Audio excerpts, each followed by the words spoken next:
Humans of the cardboard. Welcome back to Just Nuts, guys. Today, we need to talk about this card because it is terrifying to me.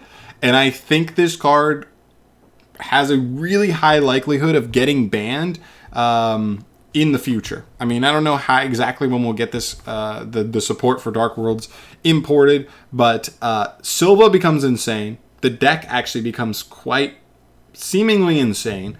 A lot of non-once per turn effects in the deck, and now with the ability to fully abuse Silva and actually pretty consistently as well, makes this card very, very terrifying. So, if you don't know, this is Silva, Warlord of Dark World. This is a one of the older Dark World cards, but it's effect red insane, where we always kind of looked at this card, I did at least, and I always said, like, wow, if Dark Worlds became insane, got like good support, this card would be the best card in the archetype. And that might be true now, or at least maybe the most degenerate card in the archetype. So anyway, if you don't know what this card says, it says if this card is discarded the graveyard by a card effect, special summon it from the graveyard.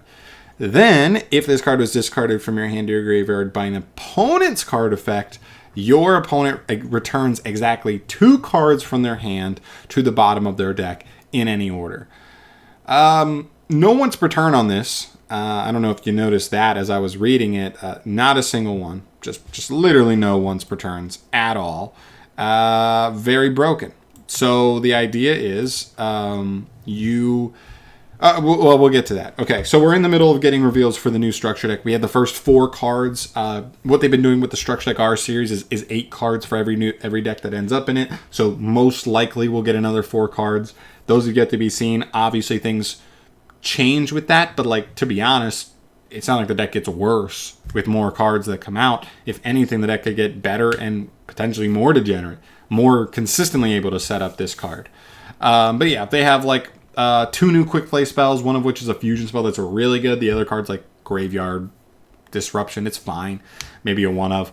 Then you have this guy, which is like kind of like a second Grapha, has the same effect to like bounce a like Dark World monster you control to hand to summon himself from grave, and also if he's pitched, he searches high level cards like Silva. He searches level 5 or higher Dark World monsters, so he's one of the guys that helps you very consistently get to Silva turn 1. And the other card that's like super, super, super important to note here is this guy right here. This is the new boss monster for the archetype. It is a fusion. It takes specifically Grapha plus another dark monster. Nothing too shabby there. Here's the main effect, though. He floats. That's not really that important. The main effect says if your opponent activates a normal spell or normal trap or any monster effect, you can quick effect, use this effect, and it pretty much changes the opponent's effect to your opponent discards 1 card. What's so good about this is that we've had cards in the past in this archetype too that says like your opponent discards a random card, and so that's not always great if you have multiple cards in hand. This is like a choice, so like great even if you have other cards in hand other than Silva. You just get to pick Silva, which is awesome. They don't get their effect that they're trying to resolve anyway, so then you go, pitch Silva, and now not only do you like get Silva to field, which is just another like 2300 beater, but now your opponent has to put 2 cards from their hand back into the deck, so they've now gone through at least 3 cards, which means they have at most 3 left. And let's not pretend like he's once per turn either. Now the fusion can only negate once per turn, which is important to note, but we have stuff like the quick play fusion. So the quick play fusion spell, which can discard as well for materials, instead of like sending them like a normal polymerization would. So you could have even, if you had 2 Silvas in hand, you could have quick effect on your opponent's turn, pitched Silva to force your opponent to put 2 cards back. Then once you have him and your opponent tries to do anything, negate it, forcing them again with the second Silva to put 2 more cards back, and then they'd have maybe 1 card there. And that doesn't even include if you had any way to like get to an additional hand rip elsewhere. I know there's some other generic cards that allow you to get there. If you can make a Hulk and like Desert Locust your opponent, technically that's another hand rip. Stuff like that. Long story short, it's degenerate. I mean, right? Like you're able to just hand loop with this guy. I don't know what the solution is. I even feel like putting him to 1 is almost like not enough. I guess it's good in the sense that like you probably won't be able to hand rip your, or like force, like trigger him twice in the same turn at least, or hopefully cycle of turns.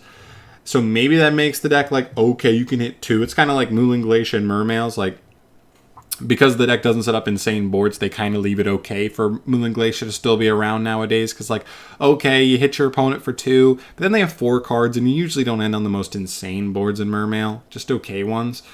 Kind of same idea here. Although, like, because of lack of once per turn, I do think that Dark Worlds seem to have a little more gas to get to just, like, a ton of stuff. Appalusas plus, you know, a Hope Harbinger or whatever else, plus the Fusion guy on top of the forcing your opponent to put 2. They might have 4 cards to play into 3 or 4 negates.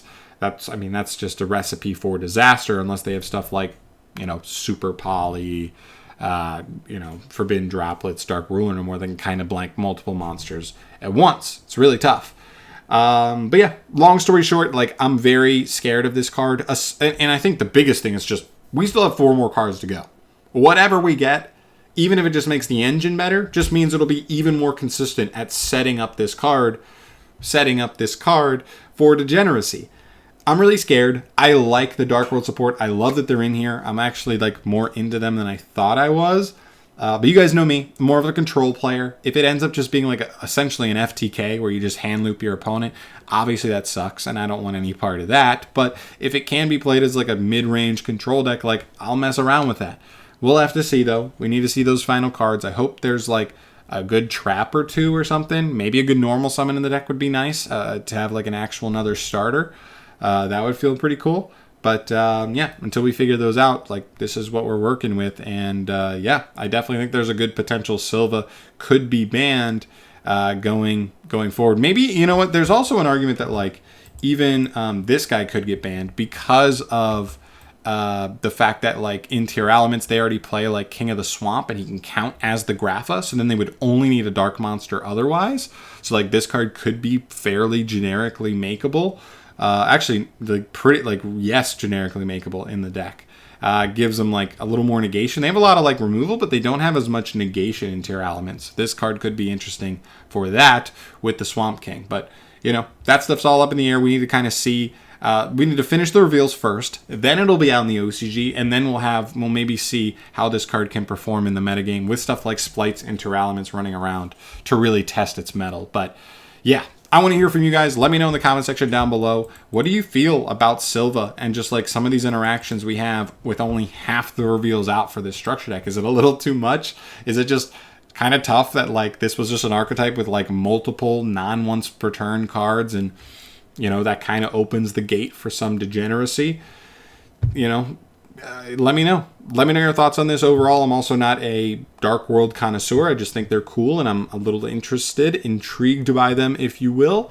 So let me know if you know a little bit more specific interactions, how consistently they're setting this up most of the time, and, you know, your overall thoughts on this topic. But I'm out of here for today. Thank you so much for watching. As always, subscribe to the channel if you want to see more videos like this one down the line. Just nice little topics to throw out there, and I'll see you in the next video.